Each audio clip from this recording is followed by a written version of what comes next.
الحمد لله نحمده ونستعينه ونستغفره ونؤمن به ونتوكل عليه ونعوذ بالله من شرور أنفسنا ومن سيئات أعمالنا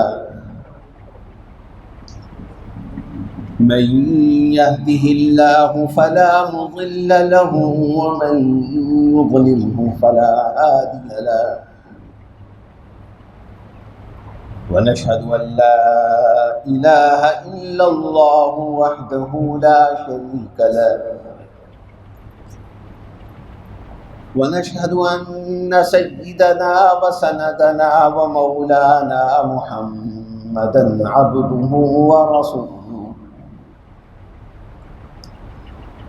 صلى الله تبارك وتعالى عليه وعلى آله وأصحابه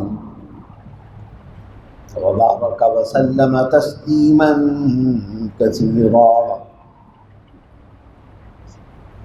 أما بعد فأعوذ بالله من الشيطان الرجيم. فما أوتيتم من شيء فمتاع الحياة الدنيا وما عند الله خير وأبقى للذين آمنوا وعلى ربهم يتوكلون. والذين يجتنبون كبائر الإثم والفواحش وإذا ما غضبوا هم يغفرون. آمنت بالله صدق الله مولانا العظيم وبلغنا رسوله النبي الكريم ونحن على ذلك من الشاهدين والشاكرين والحمد لله رب العالمين.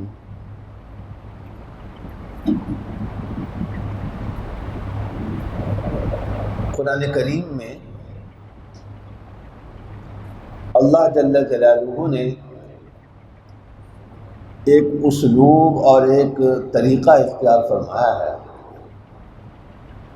جس کا پہلے بھی کئی بار میں ذکر کر چکا ہوں. وہ یہ ہے کہ اللہ جل جلالہ کچھ نیکیوں کو، کچھ نیک اعمال کو اکٹھا کر کے گویا ان نیکیوں کی ایک ڈیل بنا کر، ان نیکیوں کا ایک پیکج بنا کر وہ پیش کرتے ہیں، وہ لوگوں کے سامنے رکھتے ہیں. جیسے یہ مختلف فاسٹ فوڈ کی جو چینز ہوتی ہیں، ان میں آپ نے دیکھا ہوگا کہ انہوں نے مختلف ڈیلیں بنائی ہوتی ہیں. ایک ڈیل یہ ہے، اس میں اتنے برگر ہوں گے اور اتنی فرائز ہوں گی اور کولڈ ڈرنک ہوگی، فلاں چیز ہوگی.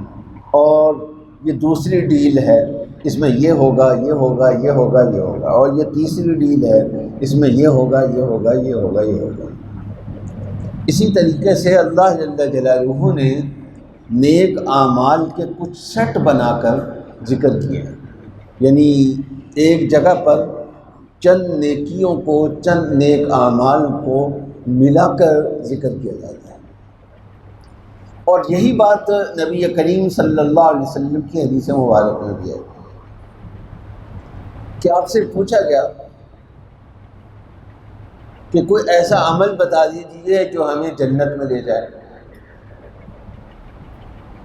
تو ظاہر ہے کہ جنت میں تو لے جانے والے سارے ہی نیک اعمال ہیں، لیکن رسول اللہ صلی اللہ علیہ وسلم نے اس سائل کو نیک اعمال کا ایک سیٹ بنا کر یا نیک اعمال کا ایک پیکج بنا کر دے دیا کہ یہ کر لو، اللہ تعالیٰ تمہارے لیے جنت کا راستہ کھول دیں گے.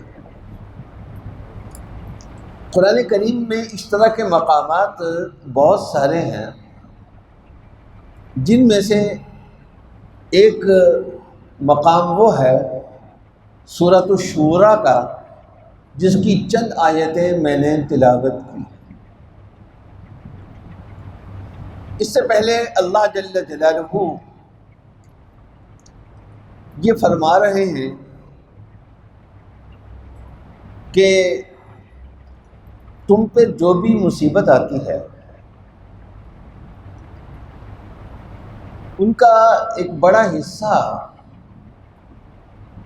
وہ تمہارے اعمال کا نتیجہ ہوتا ہے، لیکن اللہ جل جلالہ تمہارے ہر برے عمل کی سزا کے طور پر مصیبت نازل نہیں کرتے۔ وَيَعْفُو عَنْ كَثِيرٍ،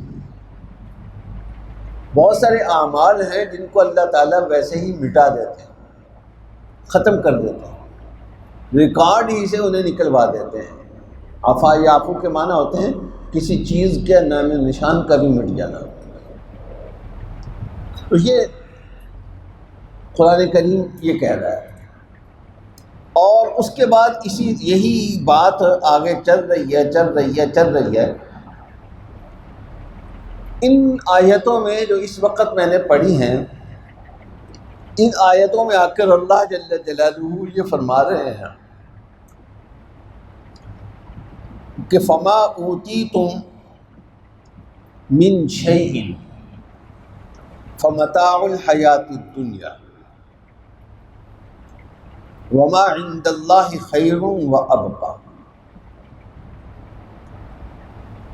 کہ دنیا میں تمہیں جو چیزیں ملی ہیں، جو نعمتیں تمہیں دنیا میں میسر آئی ہیں، ایک طرف وہ ہیں اور دوسری طرف وہ نعمتیں ہیں جو اللہ کے پاس ہیں۔ اللہ کے پاس ہونے کا مطلب یہ ہے کہ وہ ہم سے دور ہیں، وہ اگلے جہان کی نعمتیں ہیں۔ ان دونوں میں تقابل کیسے ہوگا، ان میں فرق کیا ہے، یہاں یہ بات بتائی جا رہی ہے۔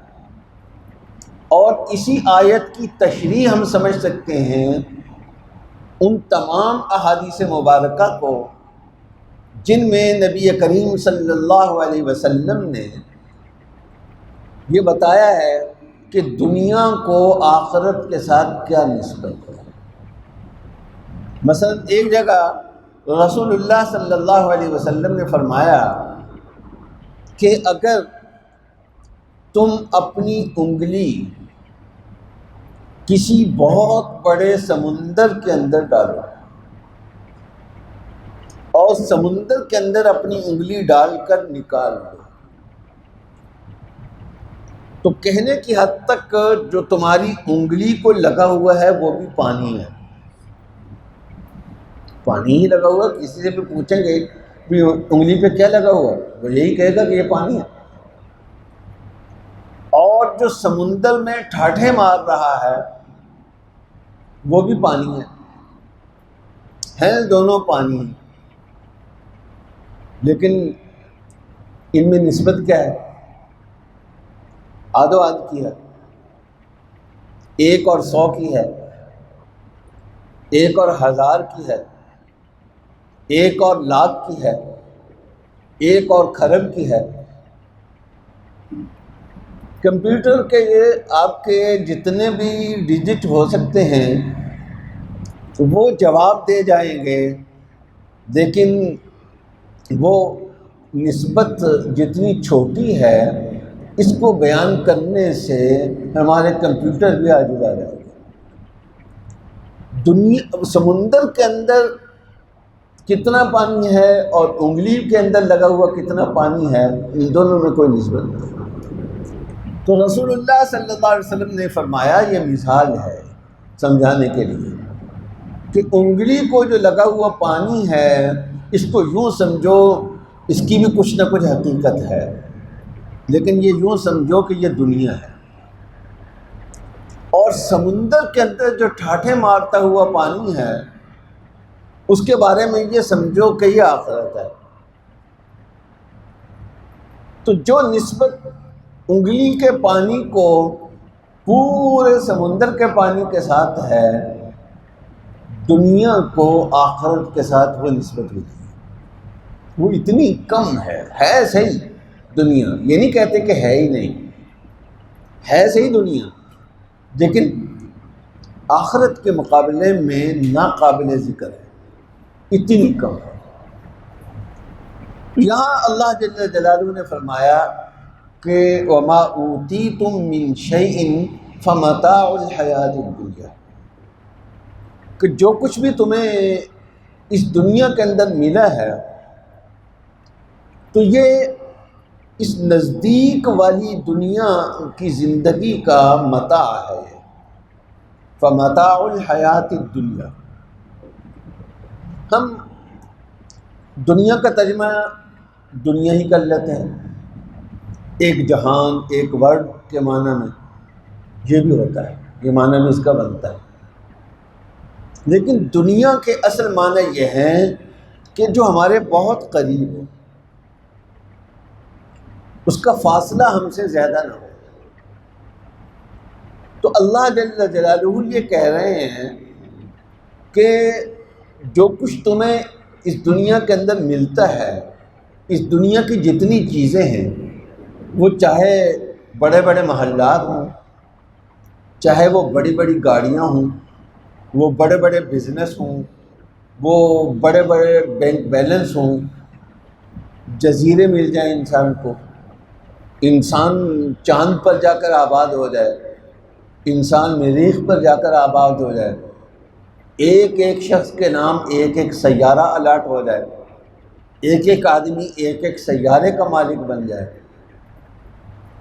تو اللہ جل جلالہ فرماتے ہیں کچھ بھی نہیں۔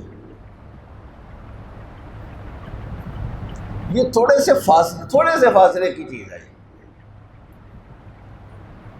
جیسے ہم یہاں سے فرض کریں کسی دوسرے ملک جا رہے ہیں، میری جیب کے اندر پاکستانی نوٹ ہیں، بہت سارے، ڈھیر سارے نوٹ ہیں، میں نے اپنے بیگ میں بھرا ہوا، اور فرض کریں کہ کسی انٹرنیشنل فلائٹ کے ذریعے، کسی اور ملک کی فلائٹ کے ذریعے جا رہا ہوں، تو جب تک میں پاکستان کے کسی ایئرپورٹ پر بیٹھا ہوں، وہاں تک جہاں سے طیارے میں داخل ہونے کے لیے وہ دروازہ ہوتا ہے جہاں بورڈنگ کارڈ چیک کیا جاتا ہے، میری جتنی رقم ہے، جتنے میں نے بیگ پاکستانی روپے سے بھرے ہوئے ہیں، وہ صرف وہاں تک لمٹ ہے۔ اس سے آگے آپ جہاز میں کوئی خریداری کرنا چاہیں گے، وہ کہیں گے کہ ڈالر لاؤ یا ہمارے ملک کی کرنسی لاؤ۔ ایک دفعہ عمرے کے لیے جانا ہوا، گھر والے بھی ساتھ تھے، ایک بیٹی ساتھ، تو وہ جو فلائٹ تھی اس میں باقاعدہ جس طرح سروس دی جاتی ہے وہ نہیں دی جاتی تھی، اس کی وجہ سے انہوں نے کرایہ بھی کم کیا ہوا تھا۔ البتہ آپ نے اگر پانی پینا ہے یا کوئی اور چیز حاصل کرنی ہے تو آپ خرید سکتے ہیں، کھانے پینے کی چیزیں بھی حاصل۔ تو ایئر ہوسٹس سے بات کی،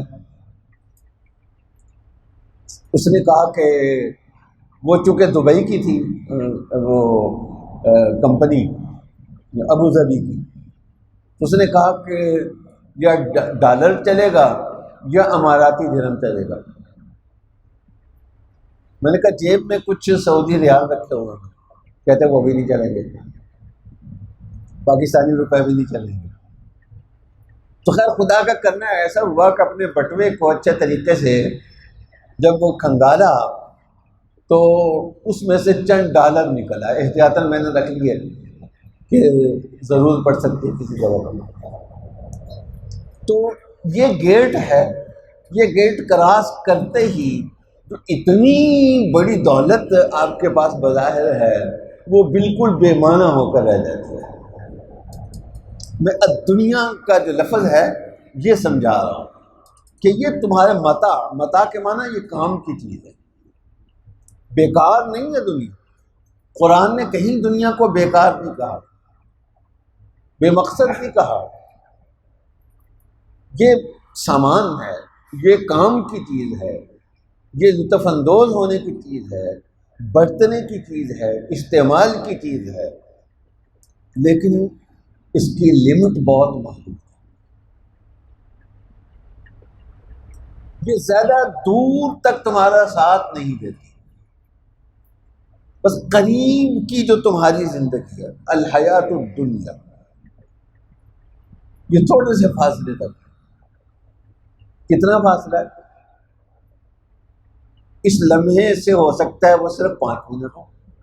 5 منٹ بعد میں اس دنیا کے اندر نہیں ہوں تو میری جیب میں جو کچھ ہے، میرے گھر میں جو کچھ ہے، میرے بینک میں جو کچھ ہے، وہ سب کچھ میرے لیے بے معنی ہے، کچھ بھی نہیں ہے۔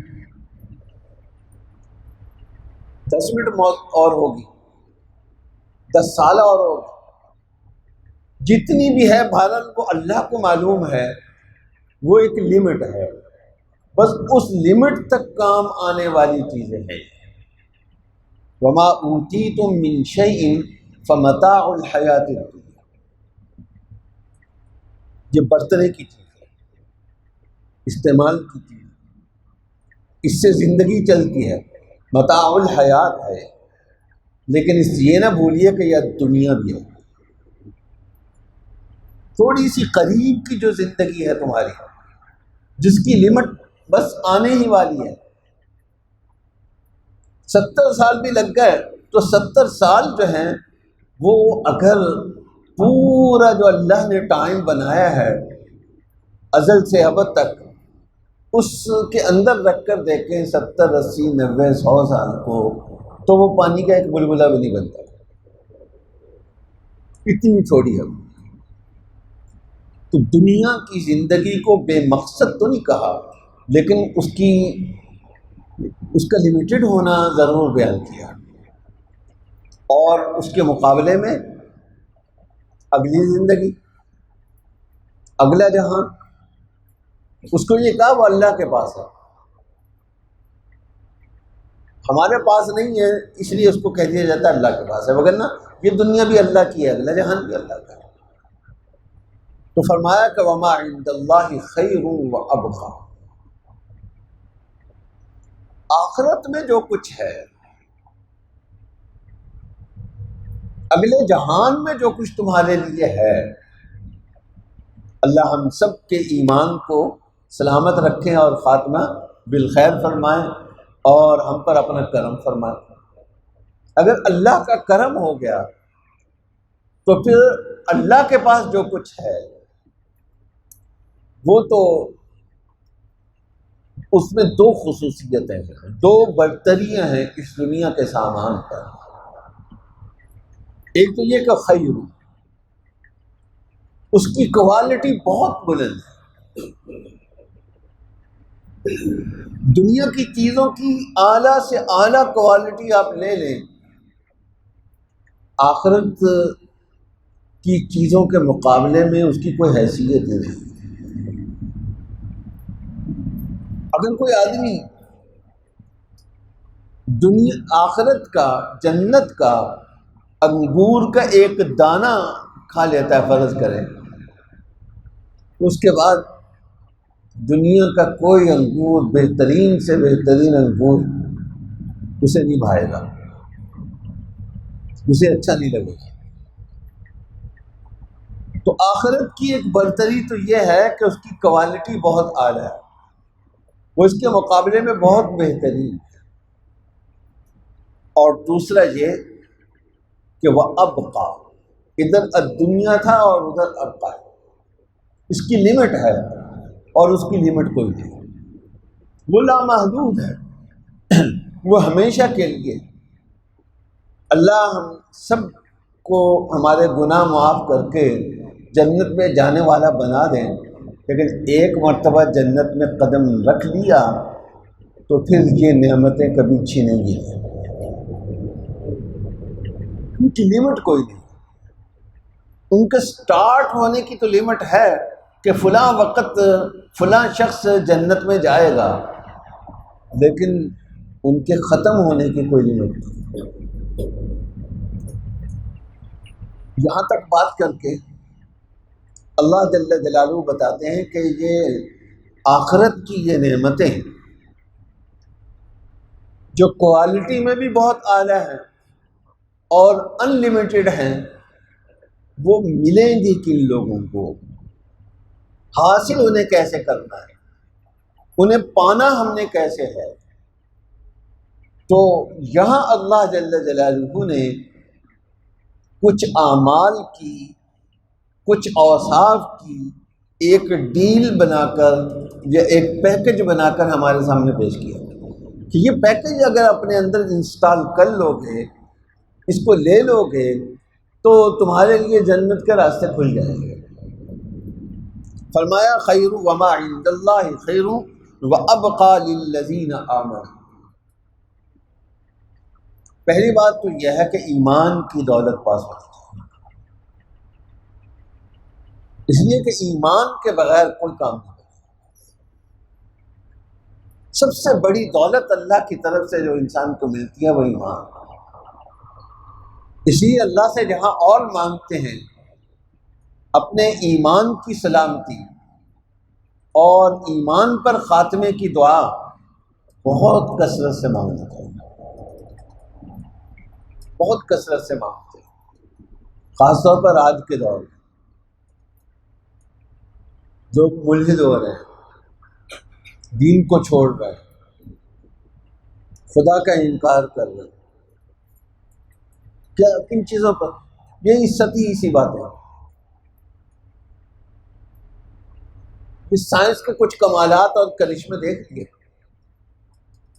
تو کہا کہ یہ تو سائنسدان سب کچھ کر رہا ہے، خدا تو کہیں نہیں ہے۔ تو اللہ وہ کہہ رہے ہیں کہ جس چیز پر تم ریجھ رہے ہو، جس کو تم بہت کچھ سمجھ رہے ہو، حقیقت میں وہ بہت محدود ہے۔ تو بہرحال یہ فرمایا للذین آمنوا، سب سے پہلی چیز تو یہ ہے، سب سے پہلی شرط تو یہ ہے کہ تمہارے اندر ایمان ہونا چاہیے، اور دوسری بات یہ ارشاد فرمائی ایمان کے ساتھ ساتھ وعلی ربہم یتوکلون، کہ صرف اپنے رب پر بھروسہ کرتے۔ یہ نہیں کہا کہ اپنے رب پر بھروسہ کرتے ہیں، بلکہ یہ کہا کہ صرف اپنے رب پر بھروسہ کرتے ہیں۔ بھروسہ تو ہمیں دنیا کی چیزوں پر ہوتا ہے، لازماً ہوتا ہے۔ اگر میرے بینک میں ایک پیسہ بھی موجود نہیں ہے تو میں پریشان ہوں گا کہ کل میرا کیا بنے گا، پرسوں میرا کیا بنے گا۔ اور اگر میرے بینک میں، میرے اکاؤنٹ میں ڈھیر سارے پیسے پڑے ہوئے ہیں تو میں مطمئن ہوگا، اطمینان ہوگا مجھے۔ حکیم الامت حضرت مولانا اشرف علی تھانوی رحمہ اللہ فرماتے ہیں کہ اطباء نے دوائیوں کی اور غذاؤں کی اقسام میں ایک قسم لکھی ہے مفرحات، یعنی وہ چیزیں جن سے انسان کو فرحت ملتی ہے۔ دوائیاں بھی ایسی ہوتی ہیں ان کے ہاں کیموں کے ہاں، جن کو وہ مفرحات کہتے ہیں۔ تو حضرت تھانوی نے فرمایا کہ دو چیزوں کو وہ چھوڑ گئے ہیں، سکپ کر گئے ہیں، وہ مفرحات میں شامل ہونی چاہیے تھی، یعنی انسان کی دماغی کیفیت کو معتدل رکھنے میں ان کا کردار ہے، وہ دو چیزیں چھوڑ گئے۔ ایک تو فرمایا کہ بچے، گھر میں چھوٹے چھوٹے بچے ہوں تو ڈپریشن کا آدھا علاج وہ، بس انسان اتنا زیادہ کڑوا نہ ہو کہ بچوں کو بھی اپنے قریب نہ آنے دے۔ حضرت عمر رضی اللہ تعالیٰ عنہ نے کہیں میں نے پڑھا تھا، وہ حوالہ مجھے یاد نہیں ہے، ایک صاحب کو بلایا، انہیں کہیں گورنر بنا کر بھیجنا تھا، تو وہ حضرت عمر کے پاس پہنچا، دیکھا کہ حضرت عمر بیٹھے ہوئے ہیں اور پوتے پوتیاں ہوں گے کچھ، وہ حضرت عمر کے کوئی کندھے پہ چڑھ رہا ہے، کوئی کچھ کر رہا ہے، کوئی کچھ کر رہا ہے. ہاں، حضرت عمر جیسی روبدار شخصیت اور بچے ہی کر رہے ہیں. تو انہوں نے حیران ہو کر پوچھ لیا حضرت عمر سے کہ حضرت یہ کیا دیکھ رہا ہوں میں، آپ کا تو اتنا روب داب ہے، لیکن یہاں بچے جو ہیں وہ آپ کو ایک کھلونا بنائے ہوئے ہیں. تو حضرت عمر نے پوچھا کہ تمہارے بچے نہیں ہیں؟ حیران ہو کر حضرت عمر کے حساب سے یہ نارمل سی چیز تھی، ہونی چاہیے. اس نے کہا بچے تو ہیں. تو کہا کہ پھر تم جب گھر جاتے ہو تو بچے تمہارے ساتھ نہیں چمٹتے؟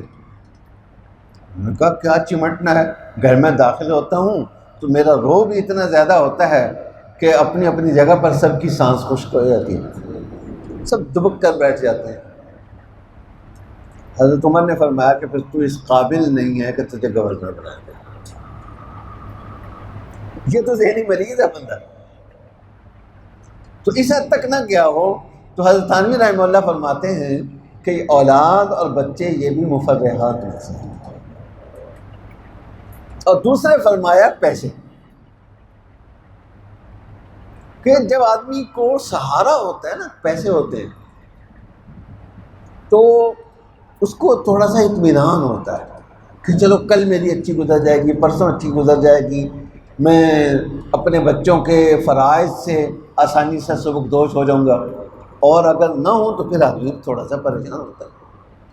تو دنیا کی چیزوں پر بھی ہمارا بھروسہ ہوتا تو ہے، لیکن یہاں فرمایا کہ صرف اللہ پر بھروسہ ہو. اس کا مطلب یہ ہے کہ اللہ پر بھروسہ اتنا زیادہ ہو کہ دنیا کی چیزوں پر جو ہمارا بھروسہ ہے وہ اس کے مقابلے میں قابل ذکر ہی نہ رہے. یہ ہے توکل علی اللہ. اس کی مزید تفصیل انشاءاللہ آئندہ جو میں کریں گے. اللہ تعالی ہمیں عمل کرنے کی توفیق